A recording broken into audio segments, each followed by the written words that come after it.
a holiday, but we're back at it. Congrats on the win over the weekend and starting the season at 1-0. Thoughts on to close out Howard and now turn your attention to Minnesota? One, we really appreciate Eagle Nation and everyone coming out to the game on Friday night. It was a really good atmosphere and just fun to be playing again, honestly was. And felt as though we started really, really, really strong. Couldn't have gone any better. And that really lasted all the way through the very end of the first half. We threw the interception, and when you study it afterwards, we really just weren't sharp. From that point all the way, really to our final drive, where we got the field goal that gave us the 2-score lead. So some really, really, really good, and then not catastrophic, but just not as sharp. And we paid for it. Those guys, came back and made a game of it there for sure in the second half. So our special teams units were really strong. Really, really happy with how that went. Lost the turnover takeaway ratio, and that ended up being significant. Not on that play necessarily in and of itself, but just what transpired before that and what transpired, after that ended up being pretty significant. Tom? No, if you want to lead us off. Coaches, you've had a lot of great success against FBS schools. As you go into this week, is there much that needs to be said when you go to face a team like Minnesota on the road, or is the task ahead of you fully understood by this squad? We haven't met yet. Our guys have Mondays off, so we're still putting the plan together and haven't met with our guys. But they know, before meeting with us, that they're a really good team and a really good program. There's that part doesn't, need communication. So we'll have to improve, I don't say dramatically, but we've got a lot of things that we got to get better at. That's regardless, of who we're playing. And then, this opponent is really tough. They're big and strong, and their athletes are really good, and then they're well coached. It's one of the things I've always thought that, with Coach Fleck and his teams, people talk about the program part a lot, as they should, but I think sometimes people don't talk enough about how well coached they are, on the field. I think they're really, really, really well coached.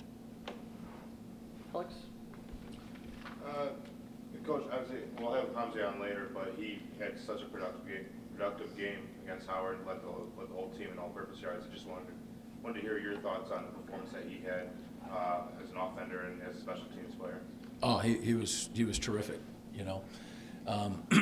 Last year was supposed to be his, one and only year, and then, the way things work, we've talked about it, just, with an injury and whatnot, it allowed for him to come back, but then to be a part of the program for a whole year leading up, to his last year, which is different than, being here for a half a year or for a summer. And it's weird, but sometimes you'd be thankful, that tough times, happened. And so he was going to be a senior leader for us last year, but now he's a senior leader that, is fully a part of who we are and what we're doing.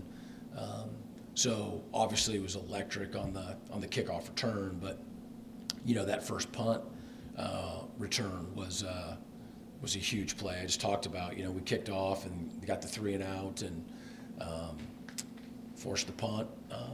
And, he got it back around our 20-25 yard line. I mean, they flipped the field and all that, but he gave us the ball on the 50-yard line. So, yeah, just really, really, really good game for him.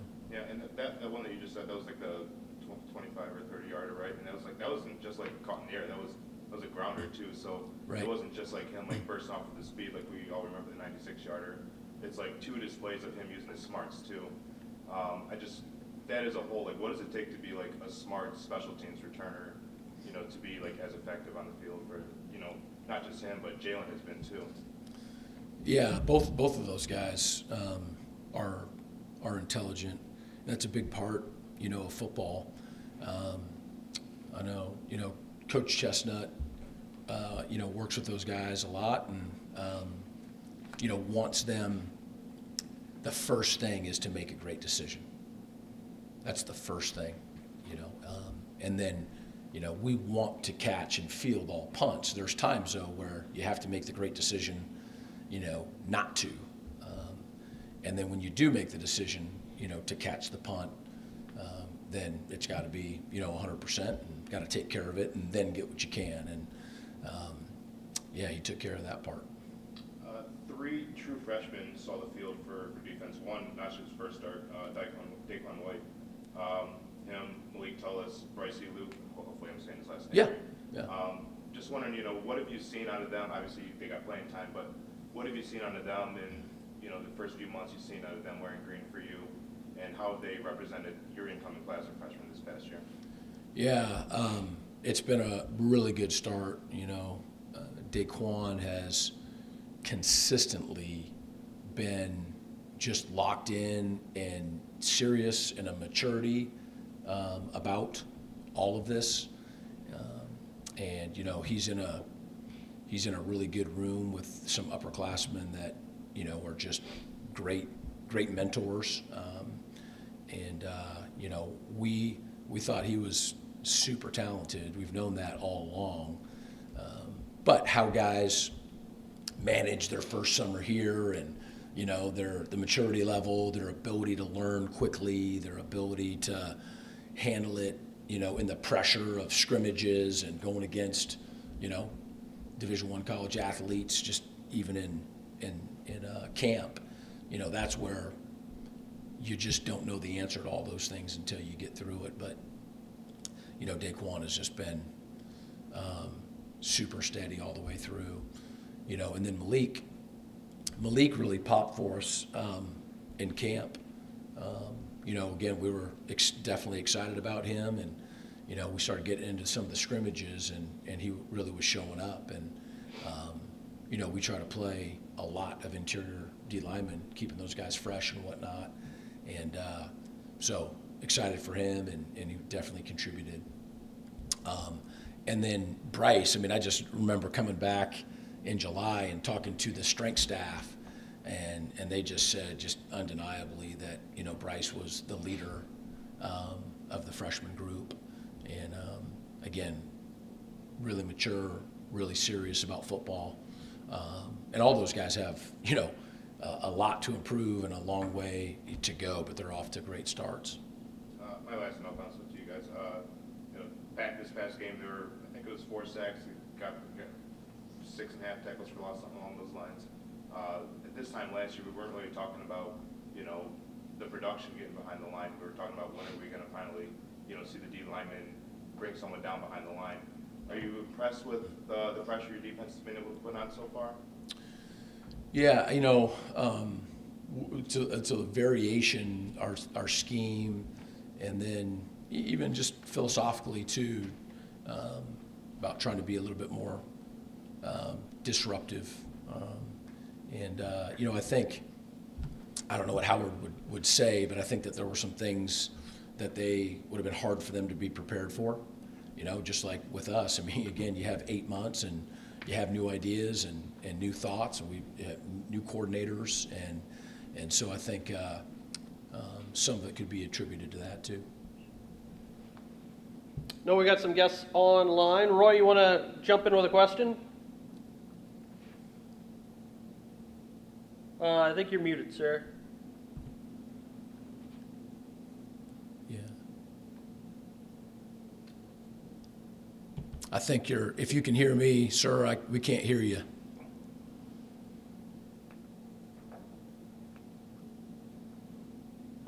unfortunately, you're still got nothing from you. I can see that you were talking. I can see that you're talking, but I can't hear you.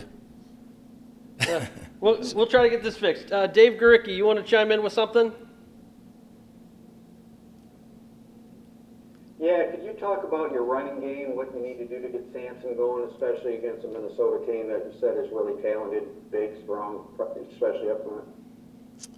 Yeah, it's going to be a tall task. Running the ball versus Minnesota. They're committed to stopping that and slowing that down for sure. They are big and physical, strong. And so, we absolutely want to run the football, and we're putting that plan together, right now. But I think any good run plan got ways to hit him on the inside and the outside, and we're fine tuning all that right now. But that'll be a key for us for sure on Saturday. Any follow-up, Dave? No, all set, thank you. Okay. Roy, you want to try one more time? Still no luck. If you want to type it in the chat, I'll ask it. Aubrey, thanks for joining us. Would you like to ask a question? Sure. I'd like to clarify. My name's Audrey. Oh, with a Audrey, D. sorry. Sorry about that. No worries. I guess one question that I want to ask you about, Coach, is, with how Minnesota won the game against Nebraska, you mentioned that you were impressed with your special teams play in the game. Well, they won in walk-off fashion with a field goal. So what do you think about their special teams just right off the bat after you see them finish in that fashion? Yeah, so I got to watch that part of that on TV. I was, watching it live. That sure was exciting.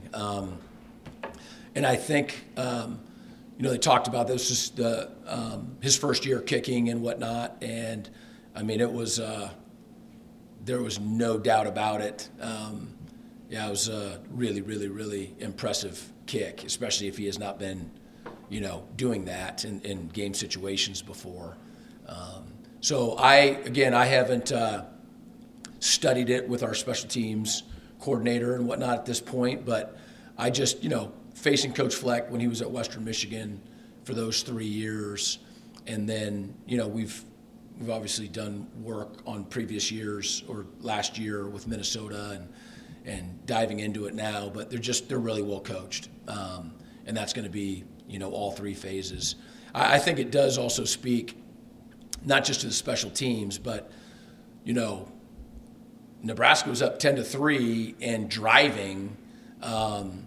They were, I think, just into Minnesota's territory, and with 4 or 5 minutes left, when they forced the fumble, and went all the way down and scored, stopped them, right, picked them off in the 2-minute, and then came back and kicked the long field goal. So you don't do that unless you are, super competitive and that you believe that you're going to win, and all of that. So very talented, it looks like, with the kicking game, but there's a lot that we could glean from with that comeback that, it's going to be a tall task for us. I'm just wondering too, like when you go into a stadium, a home crowd like that, who's coming off of kind of a win like that in its first game, how do you kind of, not rally is not the right word for your players, but how do you brace them for, like, listen, this place was rocking, like they have some momentum after that win, and just prepare your guys from that standpoint? Yeah, we'll try to, figure out crowd noise and all that stuff during the week, but I wouldn't say brace for it. It'd be embrace it. I think everyone's excited about, being in an environment like that. So that'll be probably more trying to calm our guys down, if anything. We're looking forward to being in a great environment. And I just have one more Yeah. question. You mentioned kind of the, you know Coach Fleck, you know him well, like as you mentioned from Western Michigan days, and So what's the biggest thing, I guess, about him as you, like, how does he prepare his guys the most? From, like, when you're trying to prep against him, what's the biggest thing you have to prepare for? Well, I think what I said earlier is something that, I don't know, I think it just gets lost. I think, he's such a big, personality and does things his way, obviously at a really high level, that is what, people think about often, I think, when they think about Minnesota, and Coach Fleck himself. And I don't know that it's talked about as much about what a good, like, X's and O's football coach he and his staff is and are. So I don't, there's not like one certain thing that I'm going to pinpoint with that. I'm just telling you that, it's, again, there's so much attention on just the program and whatnot. But when you get into, playing football on the field, they're very well coached. I get it. I understand what you're saying. Yeah. Thank you. Yeah. Roy, since we couldn't get your question in, we'll ask it since you typed it in. He asks, Hamze's a lightning bug on special teams. Do you anticipate him having more of a role in the offense at some point, or do you like him strictly in the more special teams game? Oh, he plays on offense. Yeah. He plays on offense, played last week, and will continue to for sure. No question about that. Tom, any follow-up? Yeah, Kenyon Boyer had to step in this week as your kicker, did a phenomenal job, kept the streak of extra points going, hit a field goal you guys really needed at the end of the game to kind of salt that one away. If you could talk briefly about his performance and what he did for you guys in filling in for Jesus. Well, I would say that, we had really two kickers in the game, and both did really well. So Ryan Kingston was kicking off for us and really did a nice job with that. Our kickoff coverage was really good. And he, his first game, I thought, really performed well. And then Kenyon handled the extra point and field goal and was 100% on those. And, the one at the end wasn't as big as the Minnesota kick. It wasn't as far, or anything like that. But it still was a game winner. Yeah. Going up with, two possessions at that point, we felt as though that was a huge kick for us. And his first one as well. So both those guys stepped up. You talked about how well the team played offensively for almost the entirety of the first two quarters of the game. Then you guys went through a stretch where it seemed like defense couldn't get off the field and offense had trouble staying on it. As you went back and kind of evaluated that, are those easy fixes, if you will, moving forward? Was it minor things that could have been corrected? I would say for the most part, the on the field technical part of football, yes. And then, every team every year is different, but when you're up 23-0 and you're up 30-6 and then 30-9, we've got to do a great job as a team, our leadership, all of us that are in leadership, making it really clear that, you better play at a really high level all the way through. And so I do think that there was, I don't like admitting this, but I think that there was, because it's my job to make sure that that doesn't happen, but just a little bit of, of a relaxation, a little bit. And you just can't do it. Can't do it. So I think it's a combination of those two things. And we have every intention of getting it all ironed out. Thank you, Coach. Turn over to your special teams player of the week now. Any thoughts that you have just on how he got here? We've seen a couple kids now from Dearborn come and play at Eastern Michigan. What's it like being able to bring a kid back home? Yeah. So it's awesome. When we first met, just really liked what he was about, who he was, his reasons for, wanting to be here. And then when he got here, he was who he said he was. I don't know how else to say it. and was really having a really good winter and spring, that first when he first got here. Some guys, for whatever reason, it just takes them a little bit to become a part of it and understand it, and with the relationships and all of that. And some guys, it happens, rather quickly, and I think it happened really quickly with Hamze. And so not surprised at all, with this, with the early success, and really looking forward to, going through the season with him. Awesome. Thank you, Coach. All right. Hamze?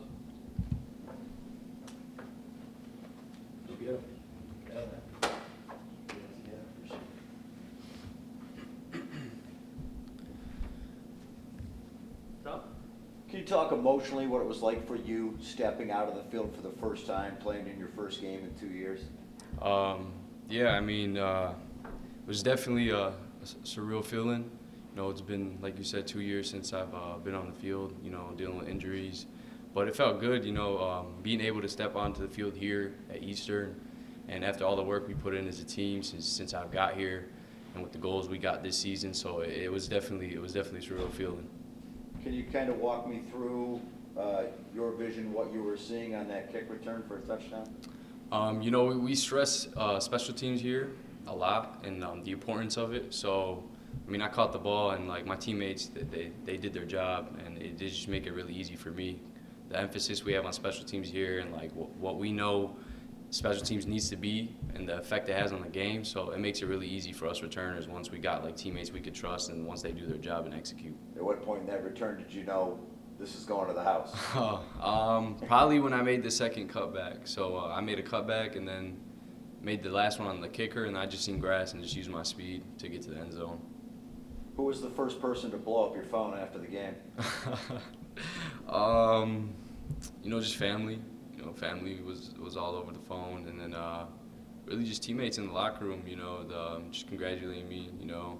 And it was a team effort. So like I said, my teammates make it easier on special teams, and just gotta keep going. And I think I saw the other Dearborn guy, Haas, I think was at the game. Yeah. Did he talk to you after the game at all? Oh yeah, he talked to me throughout the whole game, after the game, before the game. Haas is that guy. So yeah, he's definitely. We have a great relationship. How important is it for you to represent Dearborn in that way? I love my city. I love where I come from. Being away after 5 years, I felt like the decision was easy, that I wanted to come back home and play for my city in front of my family and my friends. So it means a lot to me to represent Dearborn for sure. Thank you. How much did it stink just not being able to play last year, though? Injuries are tough, but it's a part of the game. You just got to stay mentally strong throughout the whole process, and just keep your faith in God and what you got in store for you, and what He's got in store for you. So it's definitely tough, but like I said, it's part of the game. So you just gotta keep going. What was your recovery process like to be able to get to 100% and be able to be on the field and perform the way you do? It was long, but we got a great training staff, athletic training staff over here, and big shout out to Danielle. She helped me a lot in the process. She's not with us now; she's with the soccer team. But her and Steve and Alex, who used to be here, they make things. They tell you what to do in the training room. As long as you follow the plan, you're gonna be okay. We got a great training staff, so it was long, but it was worth it. You do a lot. You do special teams, you do offense, but you've dealt with a lot of coaches during your college time, from Fordham to Eastern. Even at Eastern, you've changed hands in the special teams coordinator, new receivers coach. What's it like receiving all the new information for you to kind of craft what you do well? So I've had a different receivers coach every single year. So, seventh receivers coach. And one thing I learned as the time went on is you just you don't completely flush out what the old receivers coach has taught you, but you got to emphasize what the new one is teaching you, and really harp on what they teach you, by also bringing along the techniques you learned from the other coaches and just putting it all together to become a complete wide receiver. So that's really what I did, is I just took small things that I learned from each coach and really just compile them on top of each other, along with what the new coach, Coach Chestnut, brought in and teaches you, and then you just craft your game around everything you've learned. Is Is there like a player that you look up to or that you try to model your game after? It was a tough question. I played quarterback growing up my whole life, so I really big Ohio State fan growing up when I was a kid. So I really liked Braxton Miller a lot, and I always said I want to be like him. But you know, when I watch film nowadays, I watch a lot of Cooper Kupp, I watch a lot of CeeDee Lamb. You know, so I just try to craft my game around the NFL vets now that are making plays, and just try to get to that point. My last, obviously Minnesota's coming up. What are you hoping to do there? I mean, you want to come away with the win, of course, but what are you hoping out of yourself in that big stage, and what are you just hoping overall out of your experience there? You know, being a smaller school going to a big school, you know, it's obviously a bigger chip on your shoulder, but you just got to treat it like any other week. It's another game to be better. It's another game. It's another opportunity to go out there and win and show who we are as a team. Personally, just go out there and do what I do, you know, do what I'm asked to do, and just execute when stuff's called, and really just be myself. How does a kid from Dearborn become an Ohio State fan? You know, just growing up, you know, the family was split between Michigan and Ohio State, and I guess, you know, growing up, it was me, my brother, my uncle, my mom, my grandma in the house, and my uncle was just a huge Ohio State fan, so we just grew up watching football with him and just became an Ohio State fan. Coach talked a little bit about the first half. Everything seemed to click for this team. Second half, not so much. Do you feel like it was an overconfidence thing, or offensively, you guys were seeing some stuff you weren't kind of ready for? Why was the second half so much more of a struggle than the first half? You know, it was, like you said, there were a lot of easy fixes. Mentally, I think we just came out slow. You know, the first half, we had the juice, we had everything, we had the energy, so we came out and did what we did. Second half, you know, we should have came out with a lot more juice, shouldn't have been complacent, and that'll definitely be fixed for the next game. We won't let a lead like that slip. How'd you feel in the offense, finally out there running routes against different colored jerseys? You ran the ball, you caught one. How did that feel for you? I felt great. You know, like I said, it's been a long time since I've been out there, and we've been really working all summer, all spring, and it was finally good to go against another team. You know, I definitely left some plays out there on offense, but you know, it's just the name of the game, and we're gonna execute even better next week. So we're just gonna keep going. All right, we'll open it up to our friends online. Audrey, would you like to ask any questions? Sure, yeah, I've got one. I'd like to kind of just go more about, you watching, I guess, Ohio State growing up, kind of your opinion of the Big Ten Conference and, you know, just going up against a team in the Big Ten this week. So obviously the Big Ten Conference, it's tough football. You know, obviously, like you said, growing up watching it, you always want to be a part of it. And so we played Nebraska when I was at Fordham, and they're definitely, Big Ten opponents are definitely tough. They're big, they're strong, like Coach emphasized. And but like I answered a question earlier, you got to treat it like every other week. You know, we know what we're capable of, and as long as we're confident in our preparation and we're really locked in, we can really get this thing done, and we should get it done. Yeah, Coach was mentioning too, you're not really bracing yourself for the moment, but you're embracing the fact that you get to be on this stage, and it's so early in the season as well. How do you embrace going to Minnesota? So, I mean, you just go there and you take it all in. Like you said, it's going to be loud. They have momentum coming off the win that they had last week, and you really, like you said, you don't brace for it. Like he said, you embrace it. You go out there, you really feel it. You feel it all coming in, and you use that to drive you to do what you do. And I think that's what we should do as a team. Just use that energy to fuel our energy, if that makes sense. Mm-hmm. Yeah, thank you. No problem.